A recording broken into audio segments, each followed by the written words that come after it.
नमस्कार, जय हिंद दोस्तों।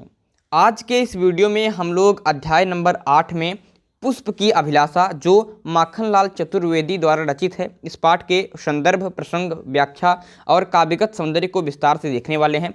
बहुत ही इंपॉर्टेंट पाठ है, कई बार परीक्षा में ये पद्यांश रिपीट हो चुका है, इसलिए पूर्ण मनोयोग के साथ वीडियो को देखिएगा। सबसे पहले आपको यहाँ पर संदर्भ का 1 नंबर मिलेगा। पूरे पद्यांश को आपको 6 नंबर मिलते हैं, जिसमें संदर्भ का 1 अंक रहता है। तो संदर्भ आपको लिखना आता ही है। प्रस्तुत पद्यांश हमारी पाठ्य पुस्तक के काव्य खंड के पुष्प की अभिलाषा शीर्षक से उद्धृत है, यानी ली गई है। यह कवि माखनलाल चतुर्वेदी द्वारा रचित युग चरण काव्य संग्रह से ली गई है। युग चरण काव्य संग्रह से ली गई है। तो वेरी इंपॉर्टेंट लाइन है। अब इसके बाद आपको प्रसंग लिखना है। तो प्रसंग में आप लिखेंगे कि प्रस्तुत पद्यांश में कवि ने पुष्प के माध्यम से क्या किया है, आपके पुष्प के माध्यम से देश पर बलिदान होने की प्रेरणा दी है। यह हो गई प्रसंग। और इसके बाद आपको मोस्ट इंपॉर्टेंट व्याख्या के ऊपर फोकस करना है। तो ध्यान से सुनिएगा एक एक लाइन की व्याख्या। सबसे पहले तो आपको शुद्ध उच्चारण आना चाहिए।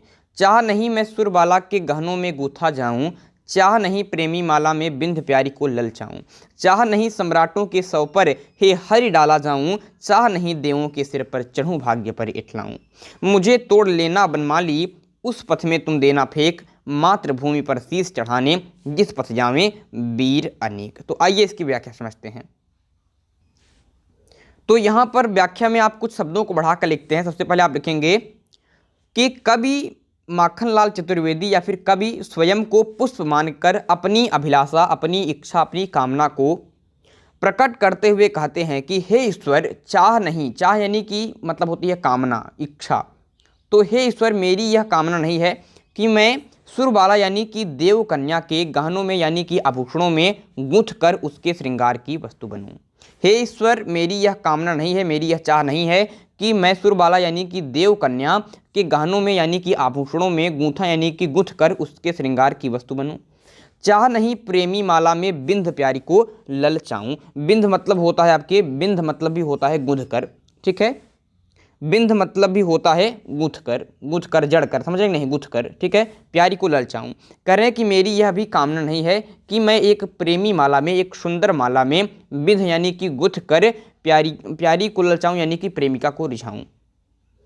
लाइन समझ में आई। आगे है कि चाह नहीं सम्राटों के सौ पर हे हरि डाला जाऊं, कह रहे हैं। और वह कहता है कि हे ईश्वर, मेरी यह भी कामना नहीं है कि मैं सम्राटों यानी कि आपके राजाओं के सौ यानी पार्थिव शरीर पर आपके चढ़ाया जाऊं, डाला जाऊं यानी कि चढ़ाया जाऊं। हे ईश्वर, मेरी यह भी कामना नहीं है, चाह नहीं है, मेरी यह भी कामना नहीं है कि मैं राजाओं के सौ पर पार्थिव शरीर पर चढ़ाया जाऊं, और ना ही मेरी कामना चाह नहीं देवों के सिर पर चढ़ूं भाग्य पर इठलाऊं, और ना ही मेरी कामना देवों के मस्तक पर चढ़कर भाग्य पर इठलाने की है। लाइन समझ में आई।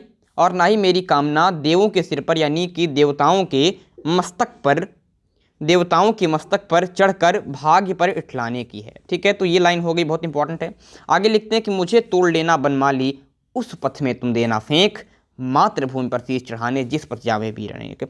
करें वह कहता है कि मेरी तो केवल यही कामना है कि मुझे तोड़ लेना बनमाली, हे बनमाली, तुम मुझे तोड़कर उस पथ में फेंक देना, उस पथ में बिखेर देना जिस पथ पर मातृभूमि पर अपना सर्वस्व अर्पण करने वाले, अपनी जान की बाजी लगा देने वाले अनेक हमारे देश के वीर सैनिक जाते हों।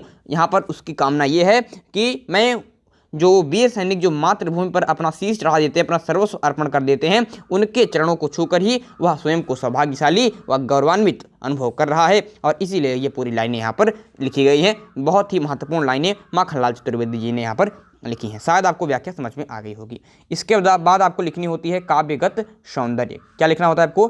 काव्यगत सौंदर्य लिखना होता है, बहुत ही इंपॉर्टेंट होता है। लेकिन उससे पहले मैं आपको एक बार व्याख्या फिर से बता देता हूँ, जिससे कि कोई समस्या आपको न बने।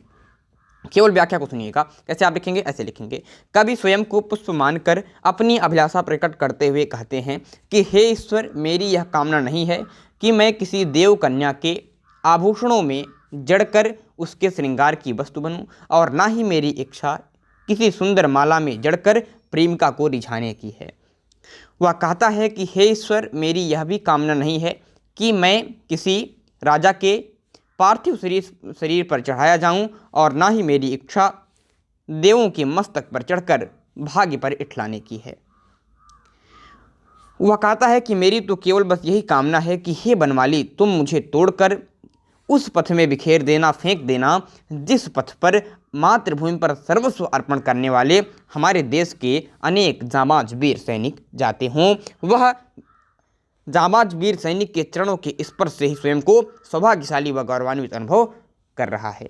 तो ये हो गई व्याख्या, और व्याख्या के बाद आपको काव्यगत सौंदर्य लिखना है।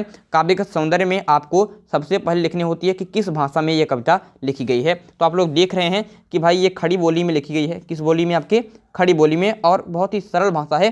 तो आप लिख सकते हैं कि इसकी भाषा है सरल खड़ी बोली। ठीक है। भाषा के बाद आपको काव्यगत सौंदर्य में लिखना होता है कि किस शैली में लिखी गई है, किस शैली में लिखी गई है। तो भाई आपको भाई पता होना चाहिए कि शैली की बात करते हैं तो ये प्रतीकात्मक शैली है। पहली बात तो प्रतीकात्मक यानी कि अपनी बात को किसी प्रतीक के माध्यम से, जैसे इसमें पुष्प के माध्यम से कह रहे हैं, तो प्रतीकात्मक शैली हो गई। इसके अलावा आत्मपरक, आत्मपरक यानी कि अपनी अभिलाषा को प्रकट कर रहे हैं तो आत्मपरक, और आपके भावात्मक तो है ही है, तो ये भावात्मक शैली है। तो शैली में आप लिखेंगे प्रतीकात्मक, कमा लगाएंगे, आत्मपरक एवं भावात्मक शैली। ये हो गई शैली। शैली के बाद आपको लिखना होता है कि गुण। तो गुण आपको पता होना चाहिए कि रस के हिसाब से होता है। भाई जब ये वीर रस में कविता लिखी गई है तो गुण आपका ओज हो जाएगा। ठीक है, ओज हो जाएगा। आपको छंद लिखना होता है, तो छंद में आप यहाँ पर तुकांत मुक्त छंद का प्रयोग हुआ है। इसके अलावा शब्द शक्ति में अभिधा एवं लक्षणा है। ठीक है। आपको कैसे लिखने है काव्यगत सौंदर्य? सबसे पहले भाषा लिखनी है, तो भाषा में आप लिखेंगे सरल खड़ी बोली। ठीक है। शैली आएगी तो आप शैली में लिखेंगे प्रतीकात्मक, आत्मपरक और भावात्मक। रस में आप लिखेंगे वीर रस, गुण में लिखेंगे आप ओज गुण, और छंद में आप तुकांत मुक्त छंद लिखेंगे।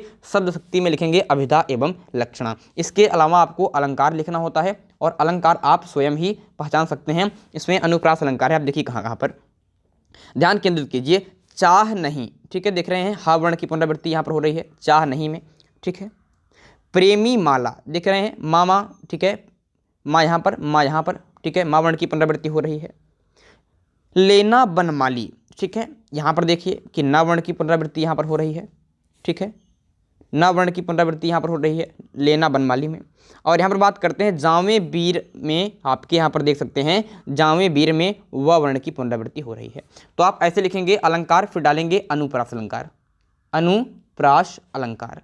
ठीक है। अनुप्रास अलंकार। और आप लिखेंगे ऐसे कि अनुप्रास अलंकार लिखेंगे, पहले ऐसे लाइन लिखेंगे चाह नहीं कामा प्रेमी माला कामा लेना बनमाली कामा जावे वीर। फिर आप लिखेंगे कि इन शब्दों में क्रमशः इसमें ह म न एवं व वर्ण की पुनरावृत्ति होने से यहाँ पर अनुप्रास अलंकार का प्रयोग हुआ है। समझ रहे हैं? पहले आप लिखेंगे चाह नहीं कामा प्रेमी माला कामा लेना बनमाली कामा जावे वीर। फिर लिखेंगे इन पंक्तियों में क्रमशः ह म न और व वर्ण की पुनरावृत्ति होने से यहाँ अनुप्रास अलंकार है। ये हो गया काव्यगत सौंदर्य। तो संदर्भ आपका हो गया, ठीक है, कि प्रस्तुत पद्यांश हमारी पाठ्य पुस्तक के काव्यखंड के पुष्प की अभिलाषा शीर्षक से उद्धृत है। यह कवि माखनलाल चतुर्वेदी द्वारा रचित युग चरण से ली गई है।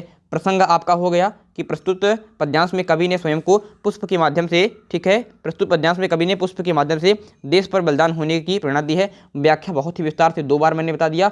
और काव्यगत सौंदर्य की बात करते हैं तो काव्यगत सौंदर्य की बात करते हैं तो काव्यगत सौंदर्य में बता दिया कि भाषा क्या है, सरल खड़ी बोली है।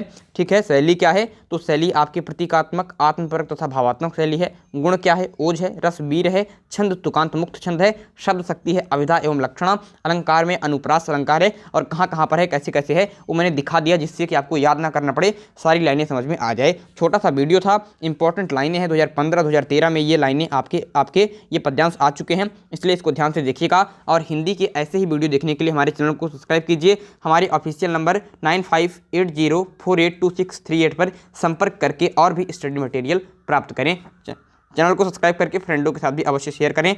धन्यवाद। Bye bye. आप दिन में दुगनी रात में चौगनी मेहनत करें, उन्नत करें, प्रगति करें।